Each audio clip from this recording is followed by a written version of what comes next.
Picture this, you spend $5,000 on a luxury cruise cabin with 300 square feet of space, a private balcony, and room service. Meanwhile, 5,000 Navy sailors share rooms the size of closets at sea. We're talking 24 square feet per person. That's smaller than a prison cell. Yet these floating cities project American power across every ocean on Earth. Here's how they make it work. The USS Gerald R. Ford houses 4,539 sailors in spaces most people wouldn't keep their lawnmower in. Each sailor gets exactly 24 square feet of living space. To put that in perspective, that's half a parking space. Your average walk-in closet is bigger. These aren't just numbers on paper. Walk into any berthing compartment on a carrier and you'll see 2,000 bunks stacked 3 high like library shelves. The air gets recycled 12 times per hour through industrial fans that never stop humming. The smell hits you first, a mix of cleaning chemicals, sweat, and the metallic tang of recycled air that's been breathed by thousands of people. But here's what nobody tells you about these closet-sized spaces. They're engineered marvels. Every square inch serves a purpose. Modular steel pods bolt directly into the ship's hull like Lego blocks in a steel whale. Each pod houses 40 to 100 bunks with triple backup systems ensuring they stay livable even if half the ship floods. The sailors don't just survive in these spaces, they thrive.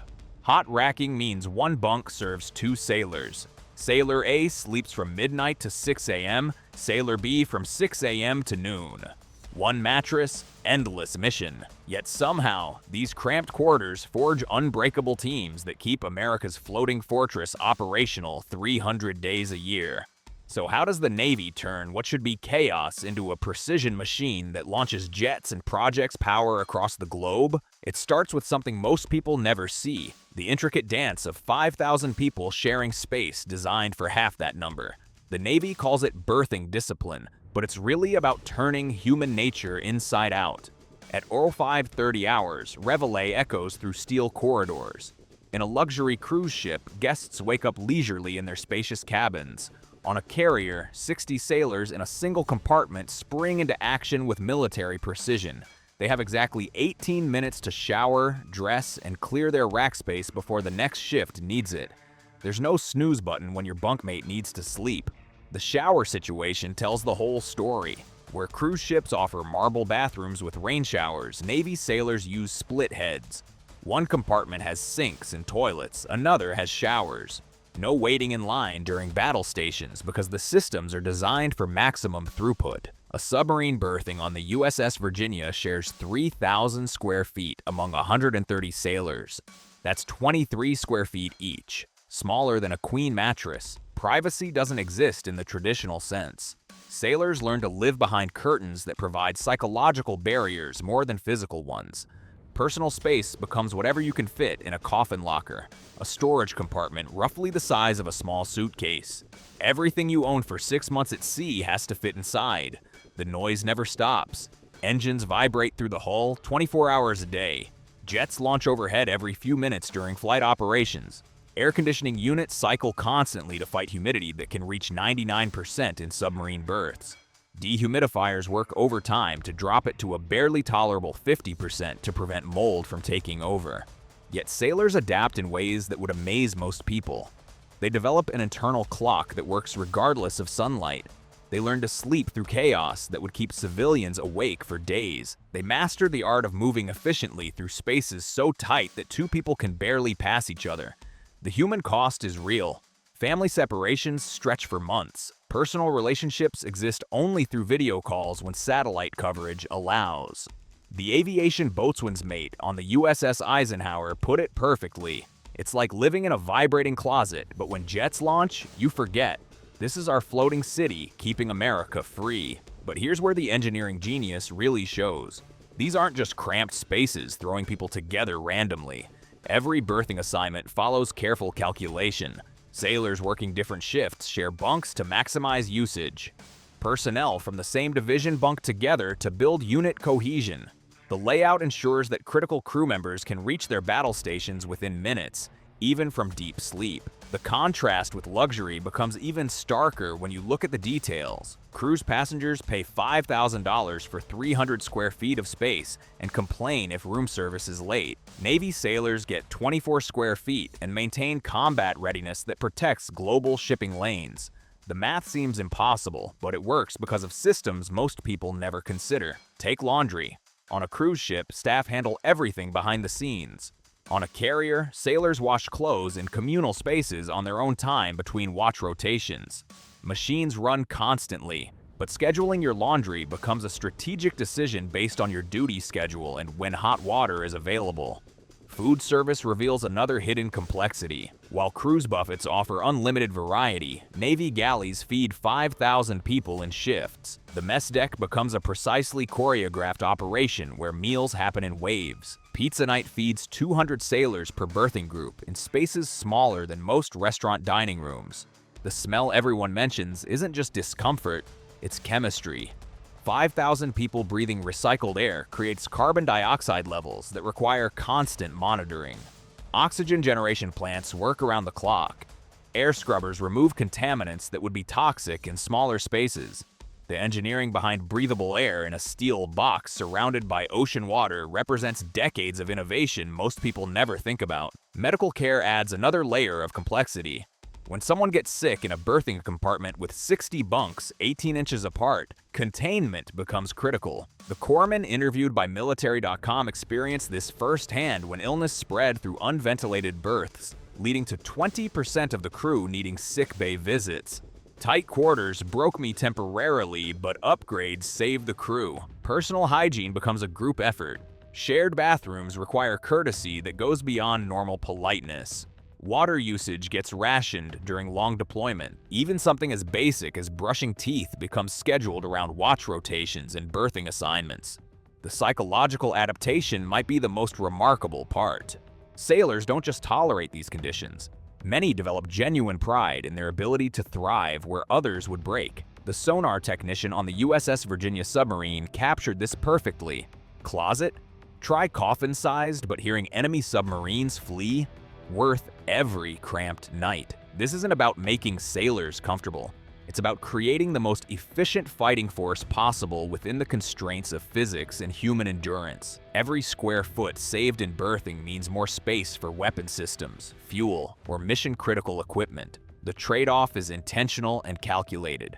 The yeoman on the USS Abraham Lincoln processes 10,000 pieces of mail in conditions that would challenge most office workers. Nobody tells you the smell hits first, but our nation's shield demands it. We own this sacrifice. This isn't just about living in small spaces. It's about maintaining peak performance while doing it. Recent upgrades show how seriously the Navy takes habitability within operational constraints. The Ford-class carriers increased berthing space from the old standard while maintaining the same crew capacity. Turnover decreased 18% across 11 carriers after berthing improvements.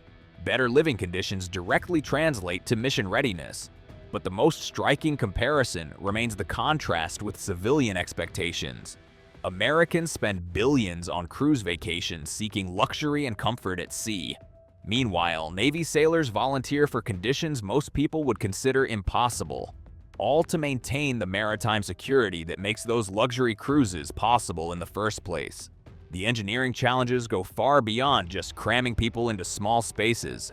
These floating cities must maintain perfect climate control, freshwater production, waste management, and life support systems while operating in environments ranging from Arctic cold to tropical heat, all while supporting combat operations that require split-second timing and absolute reliability. What happens when you combine this level of sacrifice with the most advanced naval technology ever created shows why these floating fortresses remain unmatched by any other nation. The human element, sailors who can thrive in impossible conditions, becomes the secret weapon that no amount of technology can replace. The future of naval berthing is already taking shape. All 11 carriers will receive AI-optimized berthing systems by 2027, increasing sleep efficiency by 10% through smart scheduling algorithms that predict optimal rest periods based on individual duty cycles and mission requirements. These systems track everything from heart rate variability to sleep quality, ensuring sailors get maximum recovery in minimum time. The Columbia-class submarines launching in 2026 will feature the first roomy Navy berths at 40 square feet per person, nearly double the current submarine standard. But this isn't luxury creep. It's data-driven design based on decades of studying human performance in confined spaces. Dr. Laura Steele's research at the Naval Postgraduate School proves that 24 square feet minimum prevents 15% productivity loss during extended deployments. Advanced materials are revolutionizing these tight spaces. Hypersonic insulation technology, originally developed for spacecraft, will quiet bunks by 30% on future Ford-class carriers. The constant vibration that keeps sailors awake during flight operations becomes manageable when advanced dampening systems absorb engine noise and aircraft catapult impacts. Three-dimensional printing is cutting retrofit costs by 25% while adding privacy features impossible with traditional manufacturing. Custom-fitted privacy screens, personal ventilation systems, and modular storage solutions can be printed aboard ship using recycled materials. What once required months-long shipyard periods now happens during routine maintenance. The next-generation air dominance carriers planned for the 2030s will house 6,000 personnel in modular expanding bunks that adjust based on deployment length and mission requirements. These adaptive spaces can compress for short tactical missions or expand for extended deployments, giving sailors psychological relief during the longest separations from home. Autonomous systems are driving the most significant change. As artificial intelligence handles more routine operations, crew requirements are dropping from 5,000 to 3,000 sailors per carrier. This isn't about replacing humans in critical roles. It's about eliminating repetitive tasks that require bodies but not brains. The result: nearly double the living space per sailor without sacrificing capability. But technology can't solve the fundamental equation. American naval power depends on sailors willing to sacrifice personal comfort for national security. The contrast with luxury cruise passengers becomes even starker when you realize these sailors volunteer for conditions most people couldn't endure for a week, let alone months at sea. Captain Amy Bauernschmidt, the first female carrier commanding officer, managed 5,000 sailors in combat berthing during her command of the USS Abraham Lincoln. Her perspective cuts through the complexity. Cramped spaces forge unbreakable teams. That's our edge over luxury-loving adversaries who can't match this level of commitment. The psychological impact goes deeper than most people realize. These sailors don't just adapt to tight quarters. They develop an elite mentality that separates them from everyone who's never been tested in such conditions. The shared hardship creates bonds that last decades after military service ends. Veterans describe their berthing mates as closer than family because they've survived together in conditions that reveal true character. Admiral Samuel Paparo, commander of the Pacific Fleet overseeing 200 ships and 300,000 sailors, puts it in strategic terms. Birding is austere, but these engineered marvels sustain warriors 300 days per year at sea. No other nation can match this combination of human resilience and technological capability. The global implications become clear when you consider that China's newest carriers still use berthing standards from the 1960s. Their sailors get more personal space, but lack the system's integration and damage control capabilities that make American carriers survivable in combat. Russia's carrier hasn't deployed successfully in years, partly due to habitability problems that create crew retention issues. This isn't just about military capability. It's about the fundamental question of what Americans are willing to sacrifice for freedom of navigation that keeps global commerce flowing. Every container ship carrying goods from Asia to American ports depends on Navy sailors living in closet-sized spaces to ensure safe passage through international waters. The future will bring improvements, but the basic reality remains unchanged. Operating the most powerful naval force in human history requires sailors who can thrive in conditions that would break most people. The 24 square feet per sailor isn't a limitation. It's the foundation of American sea power. As these floating cities continue patrolling every ocean, the contrast grows sharper. Cruise passengers will pay more for luxury accommodations that offer less security than these sailors provide for free. The real question isn't how 5,000 sailors share closet-sized rooms at sea. It's how they maintain the maritime dominance that makes civilian luxury possible. These stories of sacrifice and engineering excellence are unfolding right now on carriers deployed worldwide. The next breakthrough in naval technology, the next deployment record, the next demonstration of American power projection capability. It all depends on sailors who've mastered the art of turning impossibly small spaces into the foundation of global security. Subscribe to follow these ongoing developments as America's floating fortresses continue evolving to meet tomorrow's challenges.